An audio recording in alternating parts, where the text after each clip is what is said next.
সুকান্তর পর শুভেন্দুকে চ্যালেঞ্জ কল্যাণ বন্দ্যোপাধ্যায়। ভবানীপুরে পরে দেখবি, আগে শ্রীরামপুরে আয়। মেদিনীপুর থেকে হাফ প্যান্ট পরিয়ে ঘরে পাঠাবো। ডানকুনিতে বিজয় সম্মেলনীতে শুভেন্দুকে নিশানা কল্যাণ বন্দ্যোপাধ্যায়।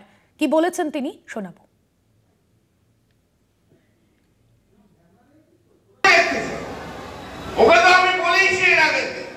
যদি হিম্মত থাকে কত বড় বাপের বেটা তুই, আমি দেখতে চাই। ও তো আবার বলে মোদিরও বাচ্চা, ও শিশির বাবুর বেটা আবার মোদিরও বাচ্চা। তো যাই হোক, ওই তো বলে তোর অত বড় বাপ রয়েছে যখন, তো আমি দেখতে চাই। আমি চ্যালেঞ্জ দিলাম, আমি চাই। ও তো বলে আমি অমুককে হারিয়ে তমুককে। তোর যদি হিম্মত থাকে আয়, দাঁড়া শ্রীরামপুরে, ভবানীপুর পরে দেখবি, শ্রীরামপুর আগে ক্রস কর। মেদিনীপুর থেকে দেখি আয়, তোর কত বড় হিম্মত দেখতে চাই। আর শ্রীরামপুরে দাঁড়া, দেখবে হাফ প্যান্ট পরে বাড়ি যেতে।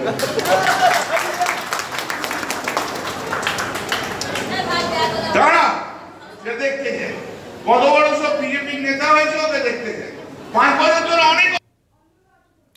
বিশেষ প্রতিনিধি অঞ্জন রায় রয়েছেন ফোন লাইনে। অঞ্জন দা, কল্যাণ বন্দ্যোপাধ্যায় যে মন্তব্য করেছেন, ঠিক কি স্পষ্ট করেছেন তিনি?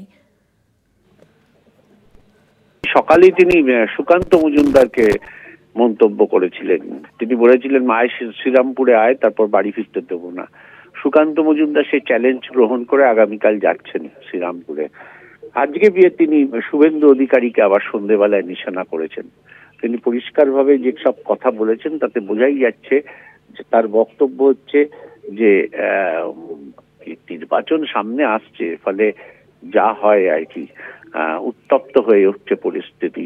ভবানীপুর হারাবে বলেছিলেন মমতা ব্যানার্জিকে শুভেন্দু অধিকারী, তারই পাল্টা জবাব দিয়েছে। একদমই। আপাতত ধন্যবাদ জানাবো অঞ্জন দা আপনাকে।